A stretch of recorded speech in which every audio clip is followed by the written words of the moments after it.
قریب تھا تو حضور اکرم صلی اللہ علیہ وسلم نے صحابہ سے بات فرمائی، رمضان کی اہمیت بٹھائی، رمضان کا شوق دلائے۔ اب رمضان کی آمد ہے، 7 باتیں بتائیں۔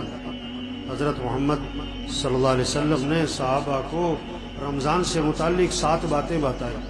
یہ 7 باتیں ہر گھر میں اس کے تذکرے ہوں، بچوں کی زبانوں پر، بوڑھوں کی زبانوں پر، مجلسوں میں بیٹھے، صبح سیر کر رہے ہیں، دوستوں میں بیٹھے، یہ باتیں کریں۔ یہ 7 باتیں اللہ کے نبی نے صحابہ سے فرمائی رمضان سے پہلے۔ پہلی بات فرمائی کہ دیکھو رمضان کا مہینہ آ رہا ہے، یہ برکت والا مہینہ ہے، برکتیں سمیٹو، برکتیں، گھر بنیں گے برکتوں سے، مسئلے حل ہوں گے برکتوں سے، پریشانیاں ختم ہوں گی برکتوں سے، پیسوں سے نہیں۔ یہ پیسے کمانے کا مہینہ نہیں ہے، پیسے جمع کرنے کا مہینہ نہیں ہے، یہ برکتیں سمیٹنے کا ہے۔ برکت سے مسئلے حل ہوتے ہیں۔ بکری 1-2 بچے دیتی ہے، کٹیا 8-10 بچے دیتی ہے۔ ریوڑ کس کے نظر آتے؟ ریوڑ، بکری میں برکت ہے، بکریوں میں برکت ہے، برکتیں سمیٹنے کا مہینہ آ رہا ہے۔ دوسری بات فرمائی، حق تعالی شانو اپنے بندوں کی طرف متوجہ ہو جاتے ہیں۔ جب اللہ بندوں کی طرف متوجہ ہو گئے تو بندوں کو بھی اللہ کی طرف متوجہ ہو جانا چاہیے۔ اب کتنی عجیب بات ہے، اللہ تو بندوں کی طرف متوجہ ہوں اور بندے اللہ کی طرف متوجہ نہ ہوں۔ آپ کسی کے پاس جائیں اور آپ کو وہ توجہ نہ دے، آپ کسی سے بات کریں اور وہ کسی اور طرف دیکھ رہا ہو۔ تیسری بات فرمائی، حق تعالی شانو اپنی رحمت خاصہ نازل فرماتے۔ عام رحمتیں پورے سال ہیں، رمضان میں خاص رحمتیں نازل ہو رہی ہیں، خاص رحمتیں۔ ان رحمتوں سے اپنا اپنا حصہ لے لو، اپنا اپنا حصہ لے لو، اپنا اپنا حصہ لے لو۔ بھائی نہر میں پانی ہوتا ہے، ہر آدمی اپنے برتن کے حساب سے پانی بھر لیتا ہے۔ جس کا چھوٹا برتن ہوتا ہے پانی بھی تھوڑا ملتا ہے، جس کا برتن کا ڈھکن بند ہوتا ہے اسے قطرہ بھی نہیں ملتا ہے۔ رحمتیں ہیں اللہ کی خاص رمضان میں، اپنا اپنا حصہ لو اس سے۔ چوتھی بات فرمائی، حق تعالی شانو بندوں کی خطاؤں کو معاف فرماتے۔ انسان سے بڑی غلطیاں ہیں، کمیاں، کوتاہیاں، کہیں دیکھنے میں، کہیں بولنے میں، کہیں سننے میں، کہیں کمانے میں، کہیں خرچ کرنے میں غلطیاں ہو رہی ہیں۔ اللہ معاف کرنے والے ہیں۔ رمضان کا مہینہ کس لیے؟ معافی مانگو، معافی مانگو، معافی مانگو، اللہ معاف کر دے گا۔ یہ معافی مانگنے کا مہینہ ہے۔ اس لیے شب قدر میں کیا دعا سکھائی؟ یہ نہیں کہ میں نے بڑے روزے رکھے، بڑی تراویح پڑھی ہے، بڑی تہجد پڑھی ہے، بڑی نفلیں پڑھی ہیں، بڑا اعتکاف کیا ہے، بڑے صدقے کیے ہیں، اللہ قبول فرما۔ نہیں، شب قدر میں کیا دعا ہے؟ اللہم انک عفو تحب العفو فاعف عنی۔ اللہ تو معاف کرنے والا ہے، معافی کو پسند فرماتا ہے، مجھے معاف کر دے۔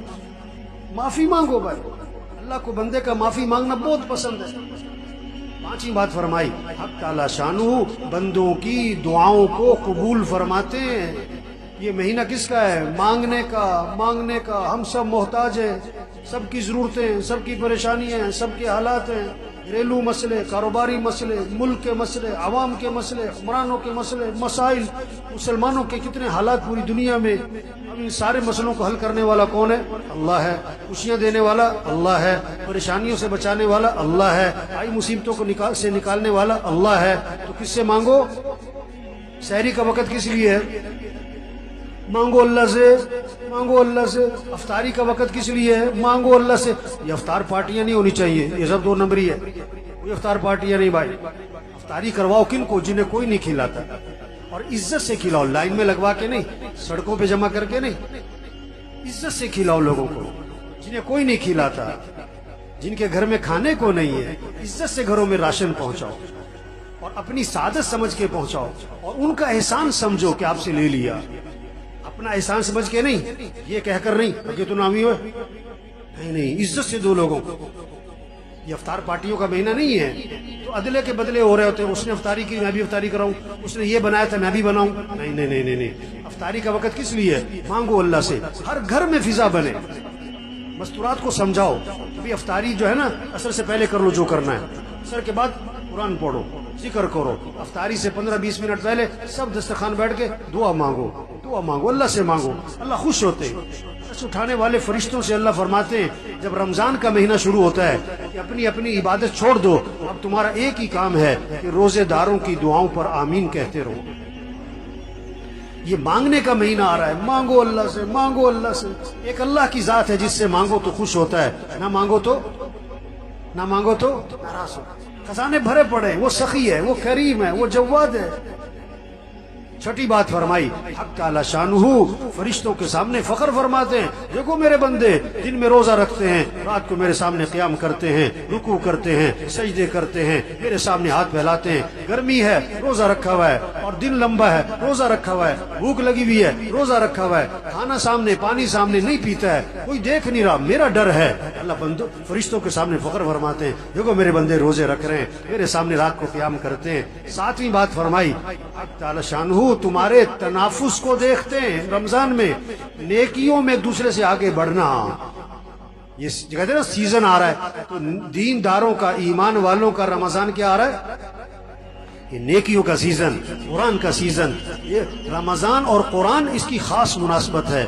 جبریل علیہ السلام رمضان شریف میں آتے تھے حضور صلی اللہ علیہ وسلم کے پاس، اور قرآن کا دور فرماتے تھے۔ ہمارے گھروں میں فضا بنے، بچے بچیاں مقابلہ ہو، اتنے سپارے پڑھے میں اتنے پڑھوں، اتنے نفل پڑھے میں اتنے پڑھوں، اس نے اتنی تسبیح کری میں اتنی تسبیح کروں۔ یہ رمضان تنافس، نیکیوں میں ایک دوسرے سے آگے بڑھو۔ یہ پیسے کمانے کا نہیں، یہ بازاروں کا نہیں، یہ موبائل کا نہیں۔ یہ رمضان کے مہینے میں موبائل بند کرو، موبائل بند کریں، ٹی وی بند کریں، ٹی وی بند کریں۔ ٹی وی کا نہیں ہے، موبائل کا نہیں ہے، سیر سپاٹوں کا نہیں ہے، کھیل تماشوں کا نہیں ہے، فنکشنوں کا، تقریبات کا نہیں ہے، افطار پارٹیوں کا نہیں ہے۔ یہ اعمال کا مہینہ، اعمال کا مہینہ۔ یہ 7 باتیں فرما کر حضور صلی اللہ علیہ وسلم نے فرمایا، سخت لہجہ ہو گیا آپ کا، آپ کی الفاظ میں شدت آ گئی، سختی آ گئی۔ آپ نے فرمایا، بد نصیب ہے وہ شخص، بد نصیب ہے وہ شخص جو اس مہینے میں بھی اللہ کی رحمت سے محروم رہ جائے۔ بد نصیب ہے وہ شخص جو اس مہینے میں بھی اللہ کی رحمت سے محروم رہ جائے۔ رمضان جیسا مہینہ آیا اپنی برکتوں سمیت، اپنی خیروں سمیت، اپنی رحمتوں سمیت، اور اس نے اس سے کوئی فائدہ نہ اٹھایا، اور رمضان میں بھی اس کی زندگی میں تبدیلی نہ آئی۔ اس نے رمضان میں بھی گناہوں کو نہ چھوڑا، اس نے رمضان میں بھی برائیوں کو نہ چھوڑا، رمضان میں بھی مسیح میں نظر نہ آیا، رمضان میں بھی جھوٹ نہ چھوڑا، رمضان میں بھی بے حیا برائی کو اور ماں باپ کی نافرمانی کو نہ چھوڑا۔ بھائی بڑا قیمتی مہینہ آ رہا ہے، اور پتہ نہیں کس کا آخری مہینہ ہے، پتہ نہیں کس کا آخری رمضان ہے۔ کتنے پچھلے رمضان میں تھے، اس رمضان میں نہیں ہوں گے، اور کتنے اس رمضان میں ہوں گے، اور اگلے رمضان میں پتہ نہیں کس کا آخری ہے۔ رمضان اگلے سال بھی آئے گا، ہم ہوں گے کہ نہیں یہ کوئی پتہ نہیں ہے، یہ کوئی پتہ نہیں ہے، یہ کوئی پتہ نہیں ہے۔ تو سب نیت کرو بھئی اس رمضان کو قیمتی بنانا ہے، انشاءاللہ اس رمضان کو قیمتی بنانا ہے۔